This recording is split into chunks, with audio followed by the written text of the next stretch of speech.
¿Cómo están? Muy buenas noches, bienvenidos y bienvenidas a Desiguales. Es súper domingo, señor Pablo Caruso, por el superclásico, desde ya. Sí. Igual acá, a mí no me importa tanto, ¿no? Me parece que el único contento en este estudio soy yo. ¿Por qué? Lo menos de los que estamos al aire. Pensé que ibas a decir por River, de los que estamos al aire. No. El único que salió triunfante de los que estamos. Bueno, Huracán busca técnico. ¿Alguien tiene ganas de agarrar una papa caliente? Jornada caliente como final de clásico, podríamos decir, ¿no? Sí, claro. Y además, súper domingo de elecciones, porque ya habíamos puesto primera cuando fue la elección en Neuquén y Río Negro en simultáneo. Y hoy, Pablo, otras 3 provincias eligiendo a gobernadores, diputados y senadores provinciales y 2 de ellas a constituyentes, porque quieren reformar la Constitución. Hablo de Jujuy y de La Rioja y también Misiones votando en este día. Sí, ya vamos a los primeros datos. Están bastante demorados por distintas razones. Por ejemplo, en la provincia de Misiones, un temporal, mucha lluvia, complicó un poquito las cosas, pero de todas maneras parece que la participación ha sido bastante buena. Lo vamos a ver en breve. Siempre hay una suerte de pulsión por trasladar todo esto a lo nacional. ¿Qué dirá de lo nacional? Lo vamos a hablar, por supuesto, en la mesa de domingo de Desiguales, pero también interesante qué lógicas operan dentro de cada una de las provincias. Por ejemplo, si les parece, arrancamos con esta placa. Claro, porque es bueno en base a lo que vos decís de nacionalizar, ¿no? Uno piensa, bueno, lo que ocurra en Jujuy es parámetro de lo que va a ocurrir en octubre. Y si uno mira Jujuy, por ejemplo, ve que representa el 1,67 del padrón nacional. Un número muy bajo, la verdad, que por supuesto que al momento de ganar una elección, cada 0,01 sirve y suma. Pero no se puede trasladar automáticamente. Pero acá tenés otro elemento que sí me parece interesante, para ir pispeando provincia por provincia, digamos, ¿no? Si la diferencia, se presume que no tendría problemas, cambia Jujuy, hoy Juntos por el Cambio, representado por Gerardo Morales en la gobernación, que no tendría problemas para revalidar. Ahora, ¿por cuánta diferencia respecto del segundo? Si tiene una impronta muy importante, entonces Morales por ahí se siente un poco más fortalecido para dar la discusión propia que tiene dentro de su propia fuerza en Juntos por el Cambio, a nivel nacional. Porque Larreta se fue a Jujuy, Está Horacio Rodríguez Larreta en Jujuy, por ejemplo, con Gerardo Morales esperando resultado. Eso habla de una nacionalización total de la elección. Ahora, si uno ve a priori Jujuy, La Rioja y Misiones, podría decir, se cree que va a ganar el oficialismo, que es Juntos por el Cambio en Jujuy. Se cree que va a ganar el Frente de Todos, que es oficialismo en La Rioja. Y se cree que va a ganar el Frente Renovador para la Concordia, que es un partido, podríamos decir, provincial de Misiones, oficialismo hace 20 años, un poco más tendiente a negociar con el peronismo, pero partido provincial al fin, ¿no? Es decir, los oficialismos revalidando, insisto, ahí hay que ver por cuánto y qué pasa con algunos candidatos o candidatas en particular. Por ejemplo, en el caso de la provincia de La Rioja, más allá de lo que ocurra con Ricardo Quintela, interesante ver qué pasa con Martín Menem, que es un apellido con mucho peso de por sí, pero que además va directamente apoyado por Javier Milei. Por Javier Milei, digamos. Entonces ahí me encanta porque Milei anticasta, pero te va con un Menem, ¿no? Digo, como esas características que tiene Javier Milei. Vos y tus preguntas. Bueno, yo te digo nada más. Bien. No, y otra cosa, por ejemplo, ¿qué ocurre en lo que tiene que ver con segundo y tercer puesto de la provincia de Jujuy? Claro. Porque ahí el Frente de Izquierda es muy fuerte. Vilca es diputado nacional. ¿Puede hacer una elección histórica el Frente de Izquierda para lo que es una gobernación jujeña? Veremos qué ocurre por ahí. Y en La Rioja también, Pablo, a ver qué ocurre con la intendencia de la capital. Así es. En manos de Juntos por el Cambio. Bueno, a ver si se la puede arrebatar o no el Frente de Todos. Bueno, estas cosas son interesantes, insisto, dentro de la televisión pública, una mirada muy federal, pero claro, en Jujuy, en Misiones y en La Rioja pasan un montón de cosas. La vida cotidiana cambia de acuerdo a qué es lo que efectivamente revalida o cambia, si hay algún resultado sorpresa. Con lo cual, en ese equilibrio y tratando de aportar esos análisis, así arrancaremos seguramente la noche de Desiguales en la jornada de hoy. Y la participación también de cada provincia, porque en Río Negro y Neuquén, que fueron el mismo día, una diferencia muy grande en la cantidad del porcentaje del padrón que fue a votar. Y el por qué quizás se dio en que en Río Negro estaba bastante cantado lo que iba a ocurrir. Y no así en Neuquén. Y en Neuquén fue muy alta el número de asistencia a las urnas. Con lo cual habrá que ver también qué ocurrió en estas provincias. En Misiones, lo decía Pablo, el tema de la lluvia por ahí también complicó un poco, pero ver cuánta gente efectivamente se acercó a votar. Tendremos cobertura en vivo en cada una de las 3 provincias en las que efectivamente estamos esperando resultados. Iremos conociendo de a poco resultados provisorios a medida que se vayan dando, siempre resultados oficiales, por supuesto, además del análisis. Viene Beto Quevedo, ya bueno, un amigo de la casa podríamos decir, ¿no? Sociólogo, docente, para hablar de esto y de también un armado electoral nacional. ¿Qué está pasando en las principales coaliciones de gobierno? Y está también Desiguales hoy Héctor Recalde, integrante del Consejo de la Magistratura, abogado laboralista. Se comienza a hablar, Pablo, de una reforma laboral, la Reta reuniéndose con la CGT. Bueno, ahí hay mucho, por supuesto, para charlar, para debatir y, como siempre, Artemio, Gaby Granata. Mario no, porque Mario sabemos que cuando hay elecciones viene el lunes. Sí, viene a analizar. Y pasamos en limpio con Mario, ¿no? Paramos la pelota. Bueno, tenemos también un informe muy especial. A ver, no tiene que ver exactamente con la educación en la Ciudad de Buenos Aires, pero sí es importante decir, mañana hay paro en la Ciudad de Buenos Aires, paro docente. Hay un reclamo porque Horacio Rodríguez Larreta de una vez por todas cuida a las infancias respecto de la situación edilicia, respecto de los tratos y sobre todo de las condiciones en las que trabajan los y las docentes. El informe tiene que ver con esto mismo. Siempre que se habla de educación, se habla desde el abordaje de, bueno, cómo han aprendido los pibes y las pibas. Y poca atención se le presta a en qué condiciones o en qué contexto. Incluso cuando se critica y se pone siempre en la mira a los y a las docentes. Pero se analiza poco el contexto en el que trabaja la docencia en la Argentina en general, infraestructura, violencias simbólicas, violencias salariales. Bueno, de todo eso vamos a hablar hoy en el informe que preparó Flor Alcaraz. ¿Tenemos un adelanto? Dale. Dale. Soy docente de grado, trabajo 2 turnos y no me alcanza para irme a vivir sola. Voy juntando en mi jornada laboral algunas horas o clases particulares o otras actividades que me permitan llegar a fin de mes, digamos. En nuestra ciudad, solo esta semana, faltaron cubrir más de 300 cargos en el nivel primario y más de 5.000 horas en el nivel secundario. Vivimos en una ciudad que tuvo el año pasado superávit de 130.000 millones de pesos. Estos 130.000 millones de pesos se podrían haber destinado para mejorar la infraestructura de las escuelas, para poner los recursos de ahí de donde los sacó. Bueno, saludamos rápido a nuestros compañeros, a Gaby, Artemio, ¿todo bien? Todo bien, acá Domingo estamos. intenso. ¿Alguien preocupado por lo que pasó con el fútbol o no? Sí, no fue penal. Bueno, perdió Chicago, imagínate. Seguimos la racha, Héctor. Yo la tiré, con esto podríamos arrancar. No soy hincha de Boca y Artemio sí es fostero. No, pero de Chicago. Simpatizzo. Pero solo voy a decir, no fue penal en el Monumental, nada más. No fue ¿Vos penal. algo para decir, Héctor, con respecto a esto? ¿A qué te referís? ¿Vamos a hablar de fútbol? No. Bueno, ¿qué quisiéramos? Vamos a La Rioja, Caruso. Dale, claro. Porque en La Rioja está Erika Barrionuevo, periodista de Canal 9 de La Rioja. Erika, ¿hay números ya a esta hora? ¿Se sabe quién va a ser el próximo gobernador? Buenas noches. Buenas noches, Luli, buenas noches, Pablo. Y acá estamos, nosotros en Casa de Gobierno, también con el Superclásico, porque veíamos simpatizantes de River justo enfrente de la Catedral, todo en el centro de la capital de La Rioja, con números que están siendo tendencia, pero que todavía no superan un 65 y un 70% de mesas escrutadas, pero que les vamos a mostrar. Luli, Pablo, venga, porque estamos acá en el centro de cómputos del Frente de Todos. Por ahora, de 948 mesas, tenemos escrutadas 305, es decir, el 32,17%. Y estos números, chicos, el 43,68% para el Frente de Todos, con Ricardo Quintela a la cabeza. El 33,15% para Juntos por el Cambio, que se ubicaría, como estamos viendo, en el segundo lugar, Felipe Álvarez. Y para La Libertad Avanza, con Martín Menem, como ustedes recién lo estaban hablando, un 14,88%. Estos son los datos que maneja el Centro de Cómputos del Frente de Todos. El Correo Argentino también ya está emitiendo los primeros datos, que también nuestros colegas acá los tienen. Son muchas menos las mesas escrutadas que tienen hasta el momento. Hablamos de 7 mesas, un 0,73% de las mesas, y con una tendencia similar a la que acabamos de mostrar nosotros aquí en esta pantalla, chicos. Es bueno los números que nos das, Erika, para empezar a saber, ¿no?, un poquito cuál va siendo también el segundo. Y tercer puesto, porque era bastante esperable, por lo que se había escuchado, que Quintela logre la reelección. Estaría La Libertad Avanza con Martín Menem, con el apoyo explícito de Javier Milei. Cerca del 15%. En un cómodo ¿no? tercer puesto, cerca del 15%, claro.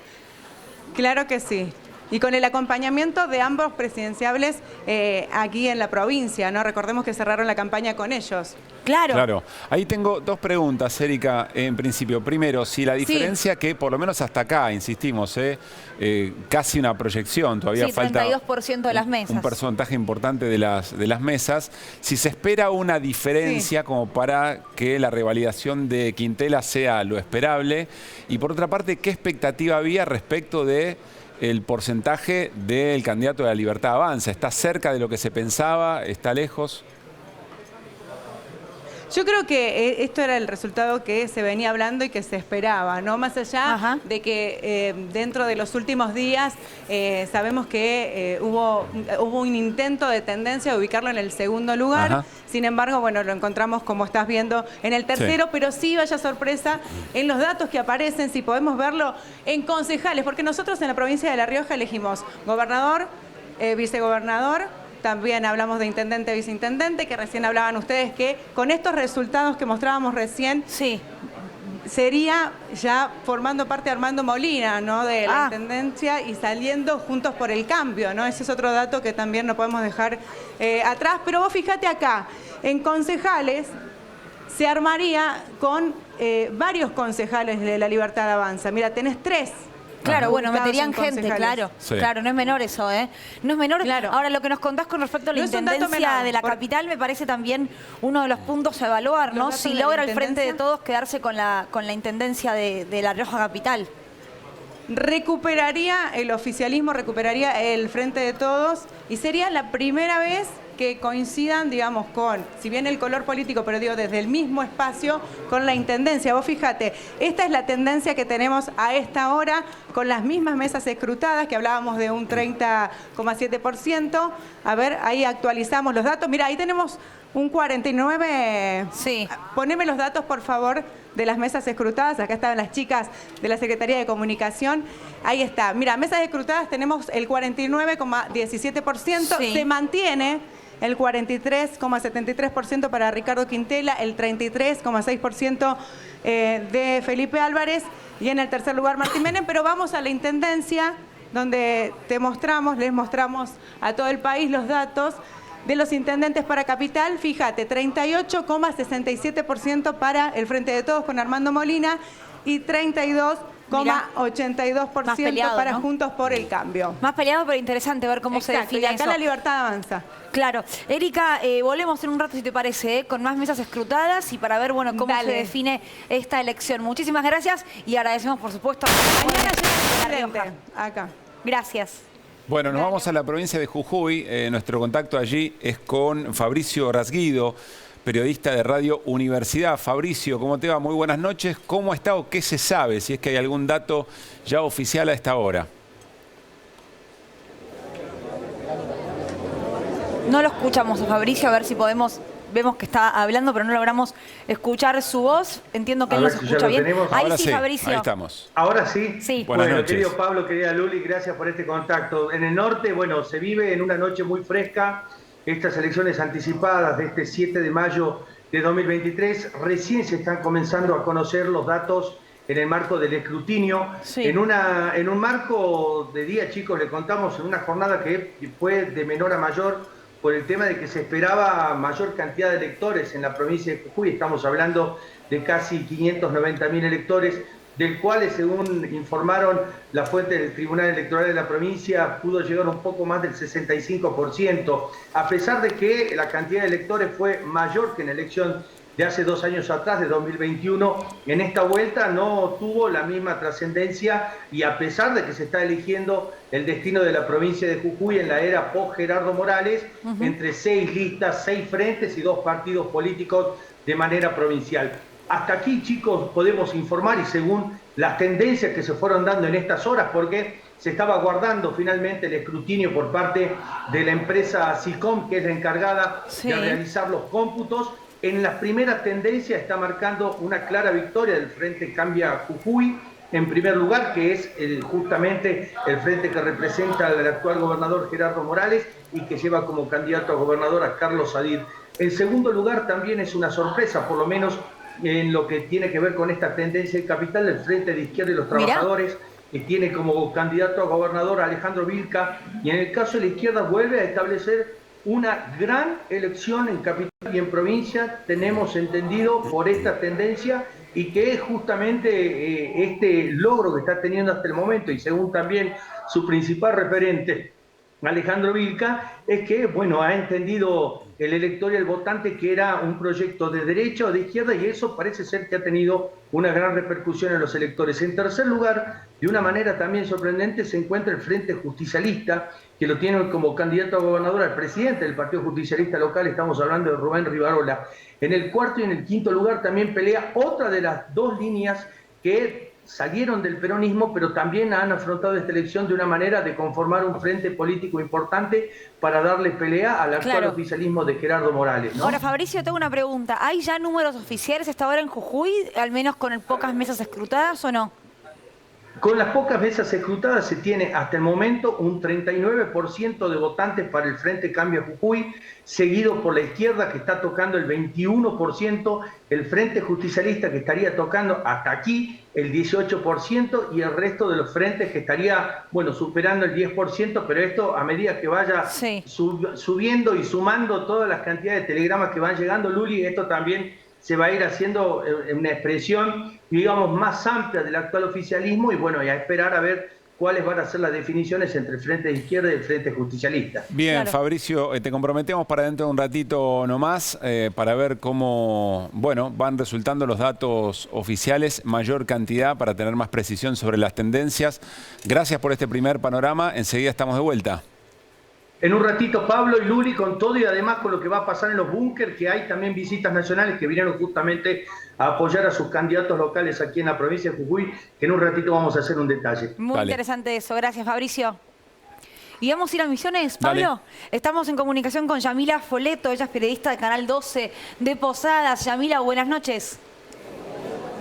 Hola, buenas noches. Bueno, estamos acá ya a minutos nada más de conocer todos los datos finales, pero contundente es el triunfo de la Renovación Neo, en este caso en la provincia de Misiones. Estos son los primeros datos, por supuesto, provisorios. 70% de la Renovación Neo frente al 23% de Juntos por el Cambio. Esto habla, sin lugar a dudas, del compromiso de todos los misioneros que hoy, 7 de mayo, se han acercado a las urnas en las distintas instituciones educativas de nuestra provincia de Misiones, que han efectuado el voto y que han llevado adelante este compromiso que te decía recién, ciudadanos sin lugar a dudas. Sí. Te hago dos preguntas. La primera es si ya tienen el número porcentual de cuánta gente fue a votar, y la segunda, si ya hay números oficiales. En primer lugar, el ministro de Gobierno de la provincia de Misiones, Marcelo Pérez, hizo referencia a que el 75% de los misioneros se acercaron a votar. Recordemos que en Misiones cerca de 1 millón de misioneros estaban en condiciones de acercarse a las urnas. Bueno, el 75% ha asistido en esta jornada, que nosotros lo denominamos como una fiesta de la democracia, y también en ese porcentaje hubo una gran concurrencia de jóvenes. Y este es otro dato muy importante, chicos, que queremos destacar acá, porque al menos 34.000 jóvenes misioneros se acercaron hoy también de manera voluntaria. Recordemos que entre los 16 y 18 años es optativo y muchos de ellos se han acercado a efectuar su voto. Y eso habla de este compromiso que tiene la provincia de Misiones, pero principalmente los jóvenes misioneros.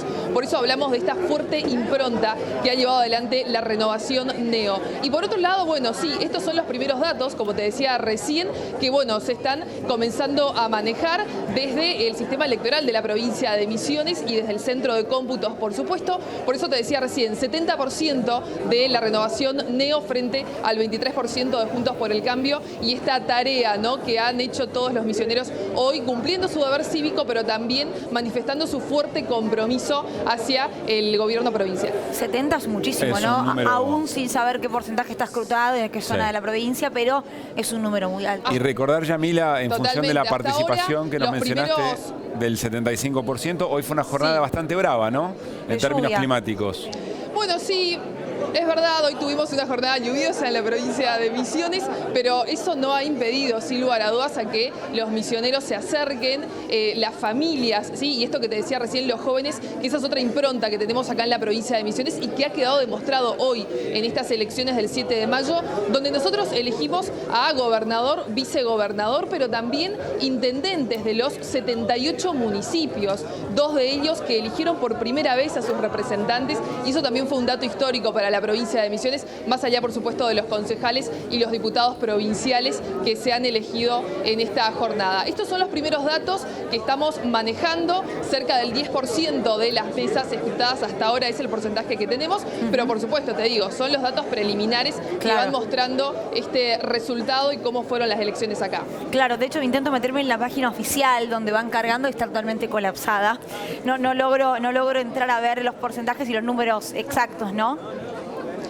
Claro, porque bueno, a partir de las 21 horas lo había también anunciado nuestro ministro de Gobierno, comenzaban, ¿no?, a estar a disposición esta página electoral, ¿no?, de la provincia de Misiones con estos primeros datos, pero bueno, es información que estamos manejando y que muestra también esto que te decía recién, que más allá de la jornada que tuvimos hoy de lluvias y demás, hoy una de las provincias que eligió acá a nivel local ha mostrado estos datos que son, bueno, el reflejo sin lugar a dudas de el triunfo contundente de la renovación neo en la tierra colorada en este caso.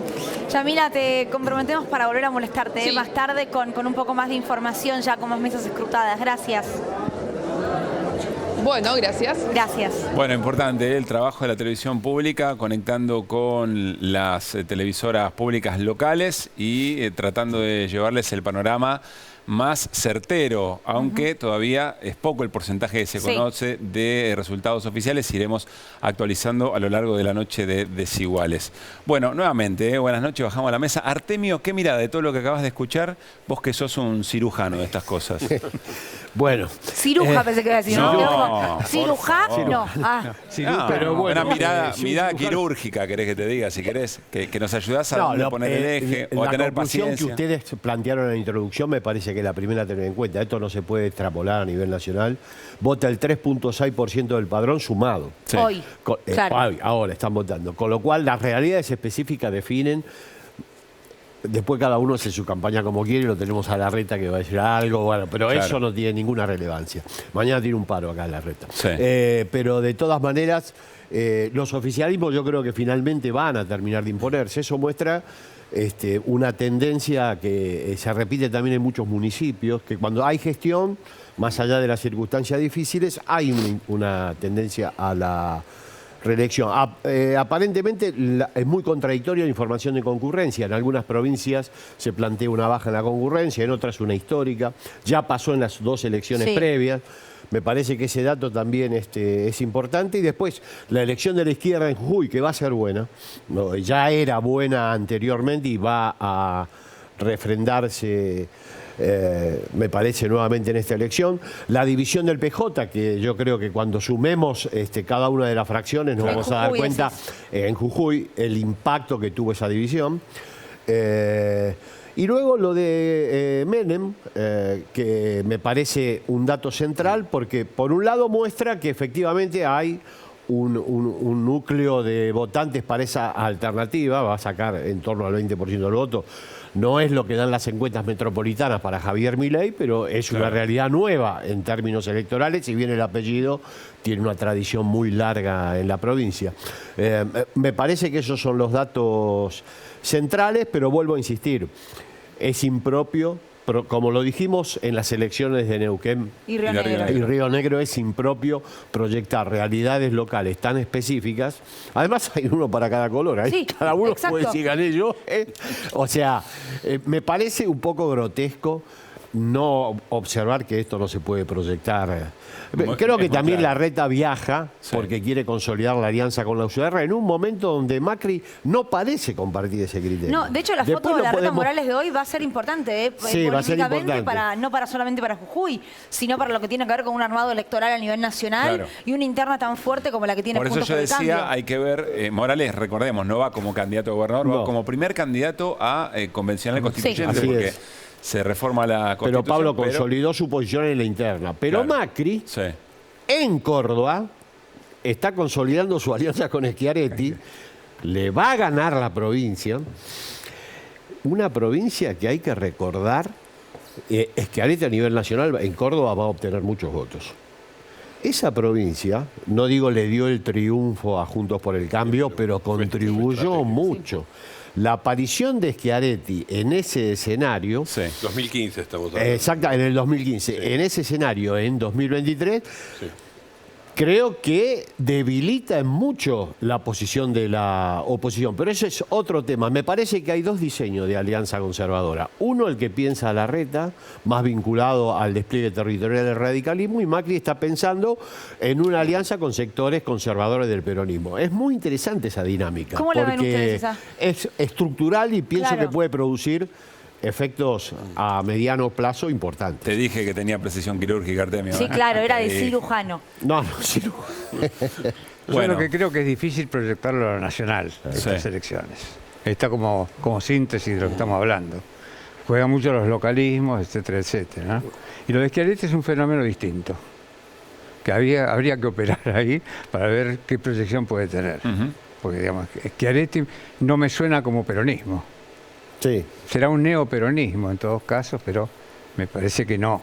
O un peronismo conservador, que lo hay, que existe. Sí, bueno, como fue el neoperonismo de Serú García en su momento. Bien. ¿Beto? No, estoy muy de acuerdo con lo que han dicho. Agregaría dos cosas. Uno es que no hay sorpresa, me parece que se están dando los resultados que se esperaban. Dos es la diferencia que hay en los climas políticos en las provincias con respecto a esto que vivimos acá en la capital, que tendemos a llamarle toda la Argentina está en un momento, por ejemplo, de enorme preocupación económica, hay una deslegitimación del oficialismo nacional, etcétera. En las provincias esto funciona de otra manera. La Rioja es una provincia, por ejemplo, en crecimiento, con pleno empleo, con un apoyo a lo que fue una gestión. Lo mismo diría de Misiones y lo mismo diría de Jujuy. La verdad es que en Jujuy también ahí Morales logró consolidar un oficialismo ganador.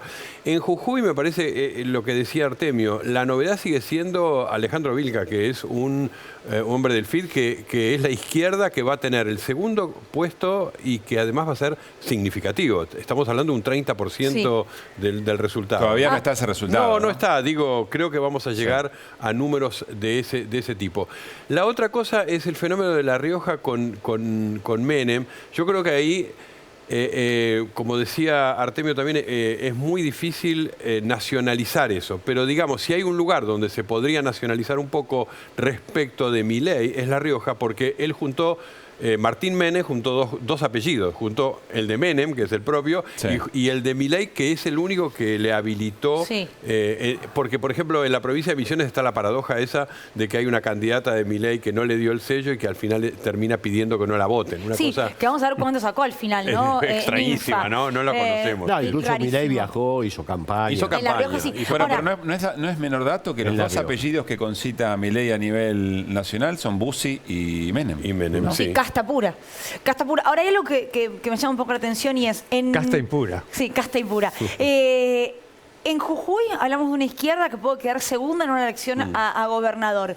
Y en La Rioja hablamos de un fenómeno de los libertarios. Digo, hay algo que no me termina de encajar. O la rebeldía es muy distinta en La Rioja que en Jujuy, o Jujuy es un laboratorio a analizar y es la excepción a la regla en nuestro país, porque la fuerza que tiene la izquierda ahí no la tiene casi en ningún lado. Y en la tercera provincia, que es Misiones, no hay ninguno de los dos fenómenos. Tampoco. Ahí completaría el panorama, ¿no? Por eso en digo, Jujuy hay un fenómeno. Es una construcción, sí, ya histórica en Misiones. Bueno, es el viejo Frente para la Concordia, ahora la renovación neo, pero sí, no hay ninguno de los fenómenos que... Por eso que no se puede Oscar sacar Rovira es un histórico operador. Claro. Pasalacqua, que es el candidato, ya es un exgobernador. Ya fue gobernador. Ahí hay un sistema político muy consolidado, muy difícil de mover, donde no hay ni libertarios, es decir, hay Juntos por el Cambio, y no hay una izquierda que tampoco representa. Entonces, yo creo que ahí están las historias de las provincias, ¿no? Las tres muy distintas, claro. Muy diferentes. Pero ahí es un poco lo que decías vos, el tema de que no se puede nacionalizar, digo, porque tenés 3 provincias con realidades muy distintas. En las 3 ganan los oficialismos si se confirman los resultados.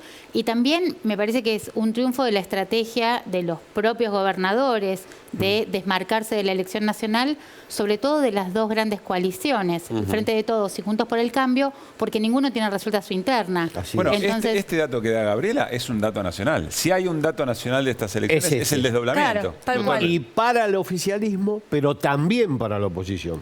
Porque los candidatos que están más vinculados a la oposición también es doble. ¿Y por qué, Artemio? Si supuestamente la tienen ganada. Porque supuestamente la tienen ganada en los medios, pero saben que no es así. Bueno, pero fíjate, es un poco lo que decía Beto. El clima nacional no se corresponde con el clima provincial y efectivamente todos saben de que hay mucha información que está operada en los medios nacionales que después no se corrobora. Y además porque van a lo seguro, ¿no? Porque saben que manejando su territorio, que lo manejan muy bien todos los oficialismos, porque lo vimos también en Río Negro y Neuquén. En Neuquén no nos equivoquemos, ahí no hubo una derrota del viejo MPN. No, ahí hubo una interna abierta, bueno, hubo un fenómeno político nuevo, pero la verdad es que no hubo tampoco una novedad porque apareció otra fuerza, porque ganó Juntos por el Cambio o porque la izquierda ganó. Una interna del MPN, igual, no te olvides que el MPN se funda haciéndole pito catalán a Perón. Claro. Diciendo, nos vamos. No sé qué va a hacer Figueroa. Bueno, Recalde creo haberlo escuchado, Recalde decir, era el peronismo sin Perón, me parece, ¿no? Bueno, pero por lo menos fue una estrategia exitosa, pero también teniendo en cuenta circunstancias temporales, porque después en Jujuy tenés el peronismo dividido en 3 listas donde a lo mejor sale tercero, cuarto y quinto. Jujuy, ¿no? Miren Jujuy, ahí tenemos números del 4,3 escrutados, muy poco, pero Rivarola, ¿qué pasa en un segundo puesto? Digo, la clave está en ver quién sale segundo y quién sale tercero, como lo decíamos al inicio. Sadir, el candidato, el ministro de Hacienda de Morales, muy alejado, con un 49,16%, pero luego tenés a el que nucleó a la mayor cantidad de partidos del Frente Justicialista, que es Rivarola, y en tercer lugar, en tercer lugar, Alejandro Vilca con el 14,65. Igual esos datos, puede ir Horacio Rodríguez Larreta a festejar, pero me parece que Gerardo Morales se lo va a facturar, porque si tiene una amplia ventaja y su principal aliado del radicalismo, en Juntos por el Cambio, es Rodríguez Larreta, le va a facturar para cuando sean los armados nacionales. Está Lustó, me dice nuestro productor Pablo García, también en Jujuy. Bueno, el candidato de Larreta en la ciudad de Buenos Aires. Ahí hay algo que dice Gaby, también es interesante, te lo pregunto Artemio, Beto, que ustedes esto entienden bastante. Bueno, en la rosca también, Héctor, ¿no? No, yo jamás. No, nunca, jamás. Digo, estas elecciones también son importantes después cuando vas a ir a pelear en la Nacional Lugares. Estas cosas se ponen arriba de la mesa, ¿o no? Pero por supuesto, imagínate si Morales perdiera su propio distrito. Se debilita mucho. Saca menos de él lo que... él va con eso a intentar negociar. Tiene pero yo creo que el problema de la alianza... Tiene más acciones. Más capacidad. Pero el problema de la alianza de Juntos es otro más todavía complejo. Yo creo que hay miradas muy diferentes sobre quién tiene que ser el aliado principal para llevar adelante el proyecto neoliberal en Argentina. Para Macri y los libertarios, para Larreta los radicales. Los libertarios y un sector del PJ importante. Puso en compromiso la alianza con Schiaretti, no es chiste.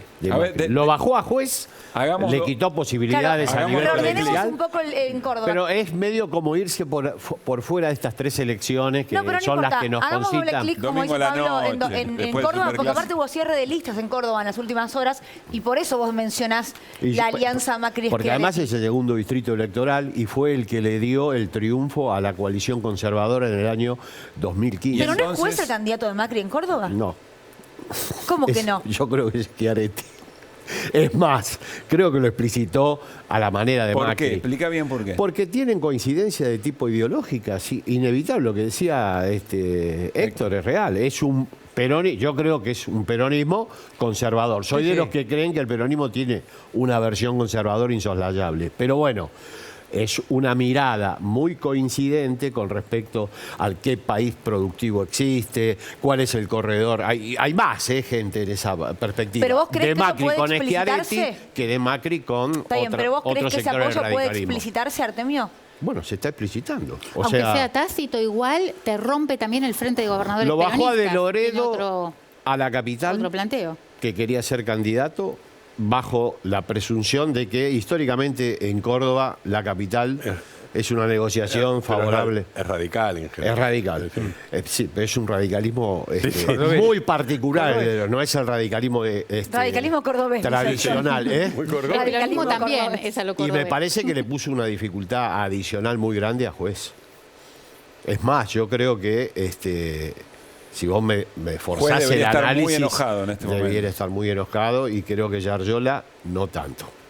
Que es el candidato del PJ cordobés. Pero eso es más a largo plazo. Se siente más cómodo Macri, y se siente más cómodo un sector del peronismo con Macri que con cualquier expresión del un Frente de sector Todos, del radicalismo. El radicalismo plantea Artemio, temas muy yo diría, complejos. se siente más cómodo, Sí. pero también en el sistema de alianzas nacionales tienen menos espacio, es decir, coinciden más en ese espacio de un peronismo conservador y del Macri, que viene del conservadurismo liberal, digamos así. Se sienten más cómodos Schiaretti, que además no va a ser candidato a gobernador porque no hay Candidato a reelección. presidente va a ser en Córdoba. Ya lo dijo, va a ser candidato a presidente, se sienten más cómodos, y además porque tienen un tercero, que es Luis Juez, que los une también el enfrentamiento con Luis Juez. Me parece que ahí también hay una dinámica muy provincial, que hay que entenderla muy en la lógica provincial. Y para Macri, ¿por qué es tan importante eso? Macri en 2019, cuando pierde la elección nacional a presidente, saca más votos en Córdoba de lo que había sacado en 2015. Wow, no me acordaba de eso. Saca más votos en Córdoba que lo que había sacado en 2015. O sea Aún que perdiendo a nivel Sobre nacional. 900.000 votos, creo que hizo 600.000 de diferencia en Córdoba. Exacto. Por eso te digo que Schiaretti como candidato a presidente en Córdoba es un bombazo a las expectativas de la oposición conservadora Juntos, antes Juntos por el Cambio. Quiero hacerles una pregunta a todos y a todas.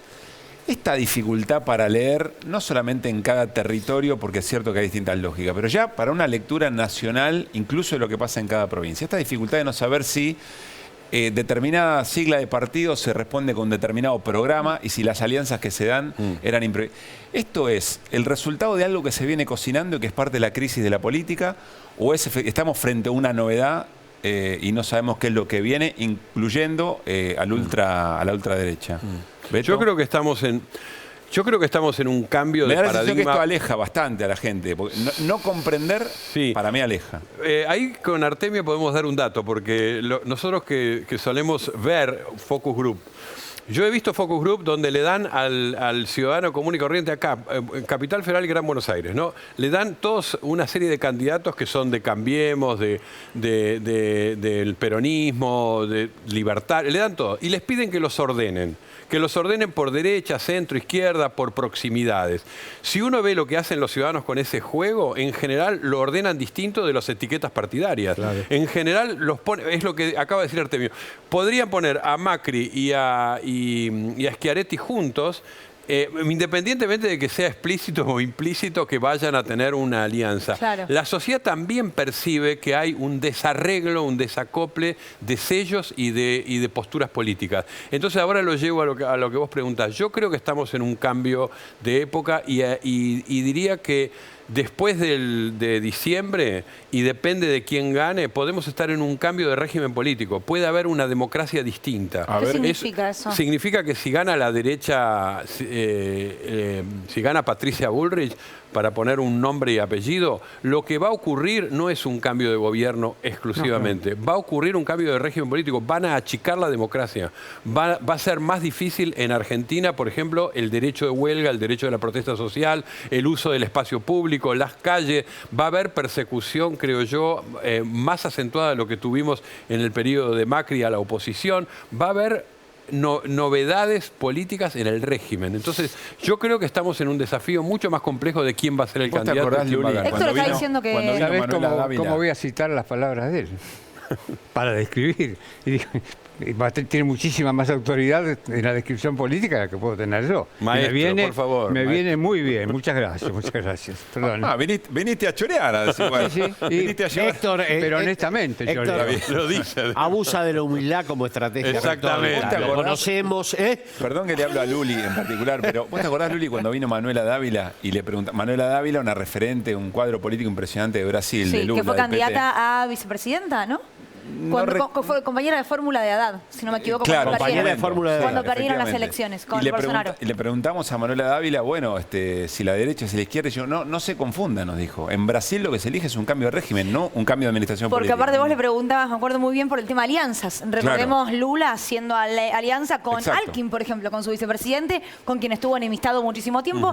Y ella diciendo, olvídate de las alianzas, acá tenemos que estar todos los que creemos en la democracia. Y del otro lado, los que creen en otro tipo de régimen. Fue textual. Esto más o menos lo está diciendo Cristina también. Ampliemos todo el margen de acuerdos que podamos hacer.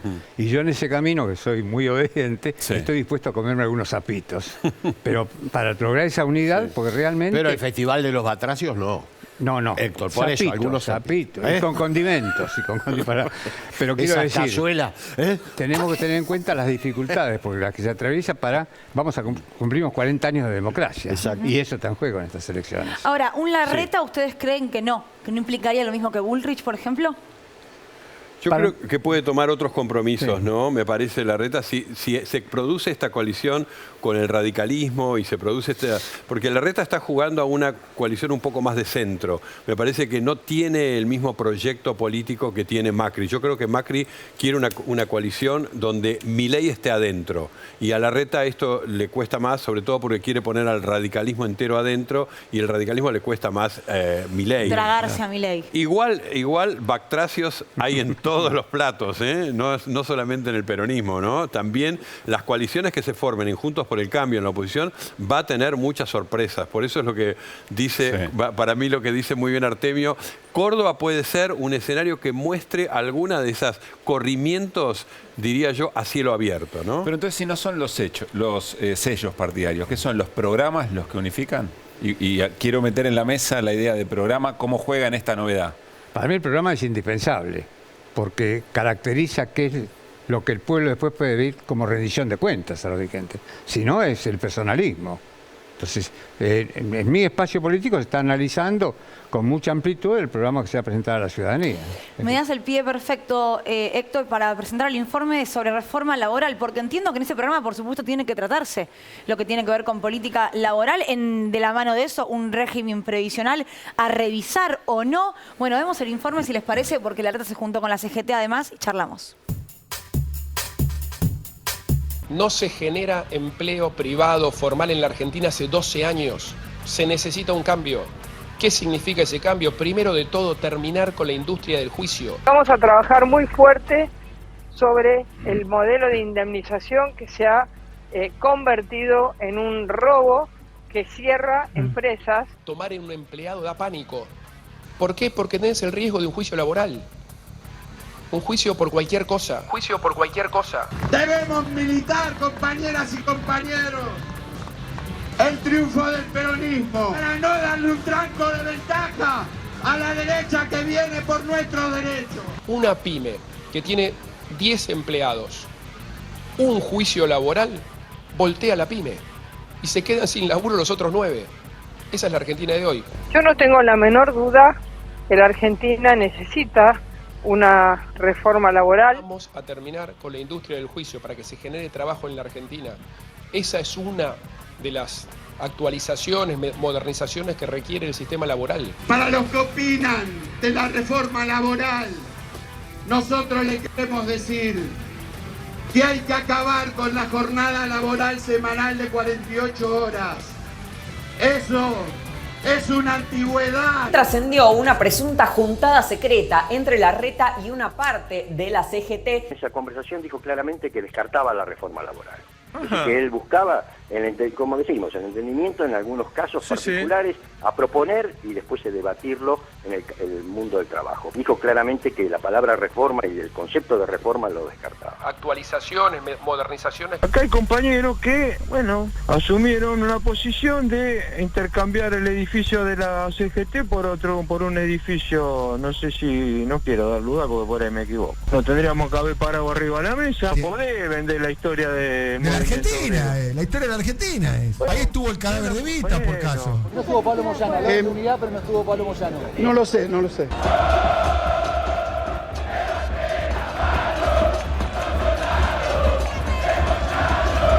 Patricia habla de reforma laboral y Larreta dice modernización laboral, bueno, y la CGT dice que le prometió que no va a reformar. Bueno, la CGT no sé lo que dice, es un problema. Bueno, y Larreta no sale a desmentirlo. Bueno, Horacio ha dicho que va a haber una modernización laboral. Bueno, por eso. Vos después ponele el título, ¿viste? Hay títulos que vos podés hacer. Yo creo que hay ideas comunes y hay un consenso de que las relaciones laborales tienen que ser modificadas. Bueno, Héctor, yo soy reformista. Un juicio tuyo voltea a las pymes. Todo lo que dice Larreta es mentira, pero está llegando a niveles estratosféricos. La verdad que es indemostrable todo lo que Pará, vamos por parte porque hay de todo acá. Vos dijiste yo soy reformista. Sí. ¿Qué significa eso? Quiero bajar la jornada de trabajo. ¿Presentaste un proyecto? Yo presenté, pero tímidamente, de 48 horas a 45 a ver, salía y no salió. 1 millón de puestos de trabajo adicionales. Claro. Es decir, está probado científicamente que la disminución de la jornada de trabajo aumenta la productividad. Esto como les puedo hablar con el corazón y con el bolsillo, ¿no? Aumenta la productividad y disminuye los accidentes de trabajo. Hasta es de sentido común que si uno disminuye, las energías son mejores que las que con la jornada amplia. Hay varios proyectos en ese sentido. Mariano Recalde acaba de presentar uno para bajarlo a 36 horas, hay otro a 32, otro a 40, pero sería bueno empezar. Hay un poder silente, porque todo el mundo estaba de acuerdo, de 48 a 45 no había objeciones. Muchas mujeres y hombres trabajan 9 horas por día, 5 días por semana 45 y no se logró. O sea que ese poder existe. No lo visualizamos, pero existe e impide construir. Yo digo que es un golpe blando que se da en términos republicanos. Pero a ver, Héctor, porque vos tomás la idea de la reforma laboral que siempre está en manos de, en general, de la derecha o del conservadurismo. Sí. Vos decís, ojo, porque puede haber reformas progresistas, por decirlo de alguna manera. Incluso de convenios también. Que se apoderan del lenguaje, además. Claro. Yo no quiero que se apoderen del lenguaje. Y alguien lo dejó, Héctor, ¿no? Y fíjate vos que todavía siguen hablando del mercado de trabajo. Claro. El que domina, nomina. Claro, pero entonces, digamos que el lenguaje es muy importante. Bueno, pero en ese sentido... Pero vamos a lo concreto. Dale. Las indemnizaciones por despido no se pueden tocar, porque se reformó la Constitución en 1994. Y en el artículo 75, inciso 19, se habló de la progresividad de los derechos. No se puede regresar. La ley argentina habla de la irrenunciabilidad de los derechos, son leyes vigentes. Para hacer estas cosas que quiere Larreta, primero hay que modificar la Constitución Nacional y en todo caso las leyes. Entonces, me parece que son proclamas para la tribuna. Claro. Para fidelizar su propia tropa. Bueno, dijo que no se generaba puestos de trabajo privados. Hace 12 años. Solo en febrero 14.000. ¿Por qué no se ocupan? No sé en qué país vive. Yo le daría por eso tarea, que las diferencias con Macri. Ese dato es literalmente falso. Pero todo lo que dijo es falso, entre otras cosas. No, pero el dato de origen, como dice Artemio, el dato de origen que dice, dijo 12 años, que no se crea ni un solo puesto de trabajo formal en el mundo privado. Dijo ese dato. Eso es absolutamente falso por todas las estadísticas que tenía el gobierno, incluso el gobierno de Macri. O sea, Beto, 12.837 puestos de trabajo solo en febrero de este año formales privados. Yo tenía 12.955.000. Pero esto te lo pregunto a vos que sabes el tema. Si lo comparás con el crecimiento poblacional, ¿también te da positivo? Sí. Incluso la desocupación es superior a la pandemia, a la prepandemia. Sí, superior. Tenemos otro problema. Exactamente. No, ahora el problema no es la generación de empleo. El problema es la distribución del ingreso. Esa es la llave. Eso en un gobierno peronista es inadmisible, y lo digo como autocrítica, que un trabajador formal, inscripto, no llegue con su sueldo a fin de mes. Trabajadores pobres, dijo la vicepresidenta. Pobreza por ingreso. Bueno, Eso no es una Lo que dijo la dificultad. vicepresidenta, yo lo firmo. Héctor, ¿eso no es una dificultad también para plantear una reforma laboral en los términos que le estás planteando vos, de disminución de la cantidad de horas trabajadas? Lo digo cuáles son los obstáculos que te enfrentás cuando empezás a discutirlo, y también hay un planteo vinculado con la longevidad de la gente, y si esto que mencionabas vos respecto a la progresividad de derechos no inhabilita también y obtura la posibilidad de extender la vida laboral, o sea, la jubilación más reforma tarde. previsional como en Francia, como en Uruguay, ¿no? En realidad, fíjense lo que está pasando en Francia. Claro, ¿no? por eso. Si quieren lo repetimos en la Argentina, pero me parece inconducente. Nosotros estamos bien, ya a los 65 años los hombres, 60 las mujeres, ya está bien, ¿no? Eso, yo quiero recordar que en el 2017, las protestas que hubo contra la reforma previsional a fines del 2017 de Macri hizo una reacción, pero inconmensurable, que sirvió para parar la reforma laboral que tenía Federico Pinedo en el Senado, y se paró.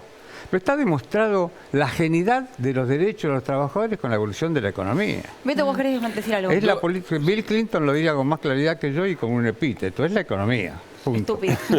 No, mi mamá dijo que no diga malas palabras. Perfecto. La mía diría lo mismo, pero ya está curada de espanto. No, dos detalles en relación a lo que dice Héctor y que nos enseña siempre. Yo creo, cuando yo digo cambio de régimen, quiero decir que cuando la derecha gobierne, si gobierna después de diciembre, y eso lo tenemos que tener claro hoy, que estamos en mayo, la referencia a la ley y a la Constitución no va a ser un obstáculo para que hagan cosas que ya hicieron contra la ley y la Constitución. Entonces, cuando digo cambio de régimen, quiere decir que van a interpretar lo que decida Comodoro Pi y la Suprema Corte de Justicia, digamos, ¿no? Es decir, van a interpretar de otra manera la ley. La segunda cuestión, con respecto al mercado de trabajo vienen por una reforma laboral, sí, vienen por una reforma previsional. Entre otras falacias, ya la vimos con respecto al mercado de trabajo, pero yo digo, con respecto a la jubilación, el haber dicho que el gran problema es la longevidad, es decir, que hay menos trabajadores aportando para la gente que está jubilada.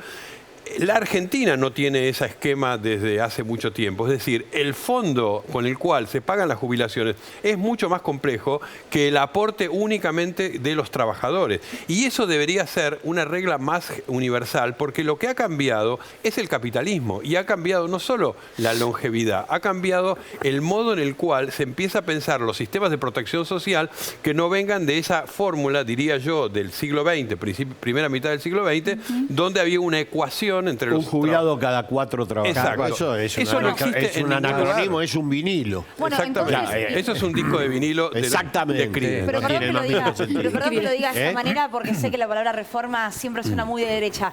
¿Están de acuerdo con una reforma previsional entonces? Del sistema, de cómo se concibe, de tener en cuenta esto que vos decís. De crear un sistema solidario de previsión social que conciba que el modo en el cual se sostiene, por ejemplo, a todos los trabajadores y las trabajadoras que están siendo incluidos y que no les hicieron aporte sus patrones, no les aportaron, cómo se lo sostiene con un fondo que no viene exclusivamente de los trabajadores activos. Esa es la ecuación. Bueno, claro, pero por eso insisto, eso tiene que ver con la moratoria, ¿no? Claro, con la moratoria y una reforma previsional implica una reforma tributaria. Pero Héctor, ahora viene la porque campaña efectivamente electoral. sostener a los jubilados requiere de que los que más tienen contribuyan para el sostenimiento. Entonces estamos de acuerdo con la reforma laboral y estamos de acuerdo con la reforma jubilatoria. ¿Y por qué esto no está en campaña? Porque digo, si no siempre se le da a la derecha, y esto lo venimos haciendo mucho con Pablo, la bandera de hay que hacer reforma laboral, hay que hacer reforma previsional, hay que hacer reforma tributaria. Y pareciera que el progresismo tiene miedo de decir hay que hacer reforma. Yo dije ser reformista. Vos sí, Héctor, pero digo, en campaña no se escucha a quienes quieren ser candidatos decir esto honestamente. Se va a escuchar. El programa nuestro se va a escuchar. Lo vamos a decir con todas las letras.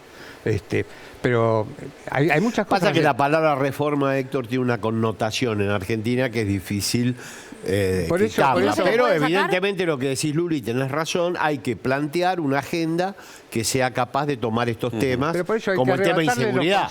Hay que tomarlo y exactamente que forme parte de una agenda de temas del progresismo, del peronismo en general. Derechizan hasta la palabra. Exacto. No solamente mercado de trabajo. Recursos humanos. Si son humanos, no son recursos. Entonces tenemos que dar las batallas en todas las significaciones. ¿Por qué no peleamos por la participación de los trabajadores en las ganancias de las empresas? No, bueno. ¿Por qué no? Si es un derecho, perdóname, yo hablo del derecho porque es una desviación profesional. Pero la participación de los trabajadores en las ganancias de las empresas es también constitucional. Claro, es el 14 bis. El famoso 14 bis de la otra reforma. Ahí aparece otro tema. El 57. Exacto, otro debate muy en boga, que es el tema de la correlación de fuerza necesaria para hacer cada una de esas cosas, digamos, ¿no? Bueno. Es una construcción. Claro. La correlación de fuerza para los sectores populares siempre comienza siendo desfavorable. Tenemos el ejemplo de Néstor en 2003, más desfavorable que esa correlación de fuerza, difícil de encontrar. Sin embargo, la construcción política, la participación popular, la agenda, logró que eso finalmente, donde había un kirchnerista en el 2003, hubieron 4 en el 2015, a través de la construcción política y la gestión. Si no, es muy paralizante. Si vos vas a ver nada más que la foto y decís, mira, acá estamos... Bueno, pero veamos la película. Hay que modificar y ampliar el campo de lo posible, y eso es una de las claves del desarrollo de un proyecto popular y democrático. Porque yo comparto con Beto que lo que tiene enfrente el oficialismo hoy es una coalición en 2 versiones precivilizatoria. Nos van a poner en una situación ya de crisis como formación social, como país. Pero hay un fenómeno social también. Lo han hecho ya con Macri y lo van a profundizar ahora. Yo quiero tomarlo de Beto, porque nosotros tenemos que también pensar qué corte tenemos, ¿no? Claro. Ah, bueno. Exactamente. Cuando yo hablo del derecho, sé que el límite mío es donde mueren las palabras, que es en la Corte. Los fallos de esta Corte Corte. de Justicia, la Corte Suprema de Justicia de la Nación, la última palabra que tiene 4 integrantes. Lamentablemente, el Senado votó la ampliación a 15 miembros, lo que da oportunidad de nombrar 11 hombres y mujeres proba, independientes, que se bla, bla, bla. No se logran diputados que se sancione. Y esta Corte, la mayoría de los fallos de esta Corte son en contra de los trabajadores. Para decirlo, lo digo con respeto a las personas, estoy analizando... Pero ahora el Consejo de la Magistratura funciona fenómeno. El Consejo de la Magistratura está presidida por Rosati, que también es presidente de la Corte, y funciona como podemos. Es más, de 24 concursos que teníamos, aprobamos solamente 2. Quiero decir que mi bloque tiene 6, en una composición de 19 más 1, 20. Somos 6, muy compactos, muy unidos, discutimos, planificamos y vamos a plantear nuestras cosas. Una de las cosas que planteamos, que yo personalmente planteé, tiene que ver con este canal. Yo quiero que todas las sesiones del Consejo de la Magistratura sean filmadas en vivo e en directo por el canal público. Por todos los méritos que tiene el canal público, que es gratuito, que llega a todo el país, y además es bueno que sepamos todos los que estamos ahí participando, que estamos observados, que nos están viendo, porque uno se cuida más. En diputados y senadores eso pasa, ¿no? Hay un sí, hay un canal de Senado y el canal de... Debería haber un Consejo TV, una cosa así. No, pero claro... Pero quiero que el canal público lo haga. Claro. Ahora, te quiero preguntar por algo que hablamos el otro día en Desiguales, tiene que ver con trabajadores de aplicaciones muy fanáticos de Javier Milei. Digo, un hombre que dice que tiene que todo regular el mercado, que los sindicatos hay que prenderlos fuego. A lo mejor le compra los órganos también. También. Sí. Pero digo, no, pero esto lo menciono en serio. ¿Cómo se le habla a ese trabajador que está convencido en un punto de que una persona como Javier Milei puede... barajar y dar de nuevo, ¿no? Digo, cambiar un poco la regla de juego. Y que se siente libre al no tener una relación de dependencia, por ejemplo. Sí, está bien. Milei atrae a muchos trabajadores con su discurso, etcétera, etcétera. Es bueno el mano a mano con cada uno de ellos para decir que son trabajadores que tienen que tener los mismos derechos que cualquier otro trabajador. Porque los principios generales no hace falta una ley específica. Con las leyes generales, la Constitución y las leyes generales, esos trabajadores de aplicaciones tienen un empleador, que como diría Carlitos Marx, es el que se queda con la plusvalía. Es decir, ¿dónde va la utilidad de esa empresa? Ahí está el empleador. Tenés que hacer un laburo... citando a Marx no es cosa que se vea todos los días. Sí, pero dije a Carlitos para temperar un poco. Tenés que buscar dónde está la utilidad, y ahí está el empleador y la responsabilidad. Te exige un poco más. Pero son trabajadores en relación de dependencia. Es bueno que tengan un convenio colectivo. Es bueno que... Pero ellos no quieren eso. Ellos lo que te dicen es Javier Milei es el único que me va a dar a mí una oportunidad. Ellos un poco vagos. Algunos de ellos. Algunos de ellos puede ser. Algunos de ellos votan a Milei. Sí. Pero para romper eso hay que mejorar las condiciones materiales de existencia de los No trabajadores. tengo duda. Es la mejor estrategia de marketing para quebrar a la derecha. Hoy ¿cuál es? aquí, mejorar salarios, condiciones de vida y después hacer campaña. Artemio ya se hizo una vez, hay que dar un aumento de suma fija a todos los trabajadores. Porque esto de tener 6 puntos de desempleo con 40 de pobreza, hay que corregirlo. Por eso. No es un proyecto que el peronismo pueda administrar durante mucho tiempo. Dije que es insoportable. Augusto Costa dijo aquí en Desiguales el jueves. Dijo, es imposible hoy un shock distributivo con estos niveles de inflación. Te sumo, Gaby, para el análisis. Con estos niveles de inflación, hoy un shock distributivo. Porque no tenés fuerza política para condicionar que el empresario no traslade a inflación, a precio, lo que vos le des, por ejemplo, de suma fija. Bueno, yo diría, tenés la ley de abastecimiento, que no se aplica. Entonces, vos haces un plan de aumento, de control, de ley de abastecimiento, tenés bastantes instrumentos para poder hacerlo. Al compañero... Pero, Héctor, lo que creo que ha quedado claro después de 3 años y medio de gobierno de Alberto Fernández es que este gobierno no tiene el temperamento para hacer ese tipo de cosas, ese tipo de iniciativas. Por eso yo creo que el desafío de octubre es un desafío que parte en dos la historia de la Argentina. Creo que en serio... O hay un gobierno que tome esa agenda, que tome la construcción de las mayorías que se requieren en diputados, en el Senado. Cuando asumió Macri no tenía la mayoría ni de Senado, menos del Senado, pero no tenía la mayoría en ninguna de las dos cámaras. Y tuvo la voluntad y el poder político de salir a construirla de las peores maneras. Y sanguchitos en las mesas, ¿no? Exactamente, y lo logró para la derecha. Y tuvo Nosotros tenemos que ser capaces de construirlo para el campo popular. Si no tenemos un programa de gobierno y un gobierno que tenga esta voluntad, me parece que no hay ninguna posibilidad de ganarle a la voluntad de los empresarios que solo van a maximizar su ganancia. Bueno, estamos en mayo. Sí. Todavía todo incurable tiene cura 5 minutos antes de la muerte. Por eso hay un programa estructural, pero también hay decisiones de coyuntura que hay que tomar. Y el Estado tiene que intervenir de una manera más drástica en la formación de precios, sobre todo de alimentos. Si no se puede hacer nada, dijo Cristina, nos dedicamos a otra cosa. Claro. Yo canto bien. El tango dice otra cosa, dice cachá un bufoso y chau, vamos a dormir, ¿no? Pero, exactamente. En el caso de un periodo electoral, los últimos 5 minutos no te sirven para hacer el shock. Digo, me parece que el gobierno está haciendo lo poco que puede hacer solo. Por ejemplo, que Massa hoy subió el piso de pago de impuestos a las ganancias, pero que cada vez beneficia a menos gente. Son 250.000 personas que tienen empleo en blanco y que ganan un bruto de 500 lucas. No es básicamente una situación que vaya a beneficiar a la mayoría. Lo otro que puede hacer es Fernanda Raberta, con algún bono para jubilados, planes sociales, todo lo que es política social. Te falta la gran masa de trabajadores, que los que decía Artemio, 6% de desocupados, pero 40% de pobreza. Y por eso antes el planteo vinculado con el tema de cómo haces un planteo de rearmado del esquema laboral, cuando hoy gran parte de los trabajadores tienen pluriempleo, porque vos le podés bajar la cantidad de horas de laburo, pero van a seguir teniendo 2 o 3 laburos para poder llegar a cubrir la canasta familiar. Yo lo que digo es que el salario no es inflacionario de por sí. Yo en eso estoy de acuerdo. Entonces, lo prueba la historia argentina de manera cabal. Pero, no vamos a decir, es muy aburrido. Pero es aburrido, pero los datos, la Argentina es el mejor ejemplo. El argentino hace las cosas, diría Ortega y Gasset. Hay que hacerlo ahora. Porque además, si no lo hacen porque piensan, es un año electoral también. Tenemos que ganar las elecciones, porque lo que viene es peor. Lo que viene va a ser lo mismo, pero más rápido, como dijo Macri. O sea que olvídense. Lo pintaste con mucha claridad, Beto, así que me relevo de hacer comentarios. Beto, Héctor, gracias por haber venido. Gracias. Se repita.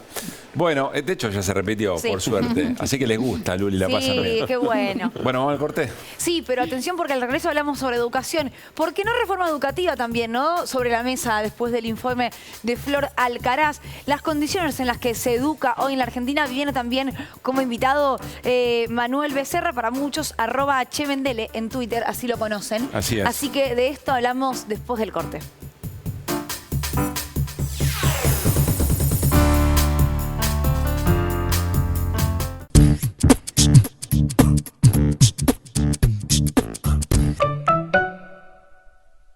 Este finde te invitamos a conocer a Raquel.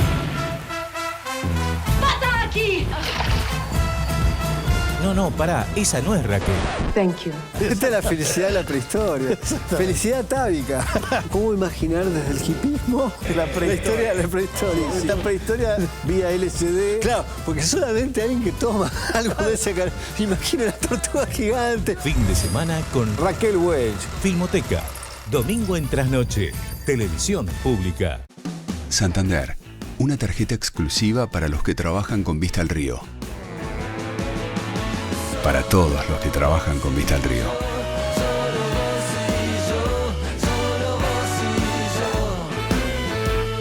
Una tarjeta para todo el mundo. Pedí la tuya. Pedila del Santander.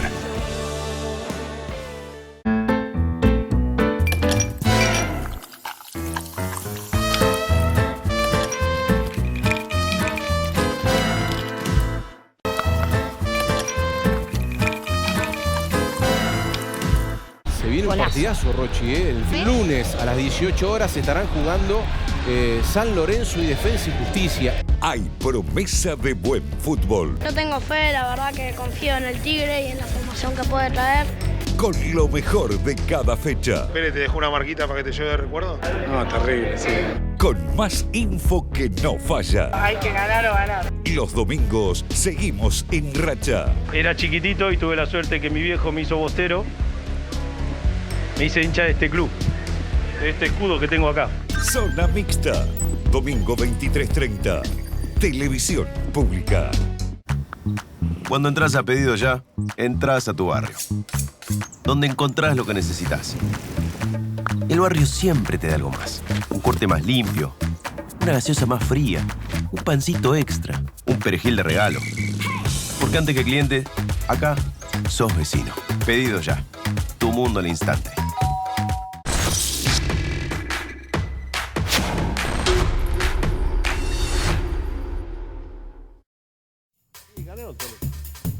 Seguimos en vivo en Desiguales. Bueno, Artemio, hablando de los que ganaron, ¿no? Decías No, todos lo los que decías vos, oficialismos, Luli, en la introducción, era muy probable que ganaran los oficialismos y ganaran. Casi ya podemos decir que efectivamente eso sucedió. En un rato vamos a volver en vivo a las distintas provincias donde hoy se votó. Por supuesto, esto tiene que ver que podamos ir en vivo a estos lugares, al trabajo que se hace desde el Consejo Federal de la Televisión Pública. Más de 25 canales nucleados en trabajar en conjunto para que Argentina esté conectada. Bueno, nos vamos a meter con Flor Alcaraz y nuestro invitado en lo que les comentábamos en el arranque del programa. Y tiene que ver con las condiciones en las cuales se educa en la Argentina. Muy rápidamente se suele decir, bueno, los pibes no aprenden, 1 de cada 3 no comprende texto, etcétera, etcétera, pero se habla muy poco de los contextos en los que esto pasa.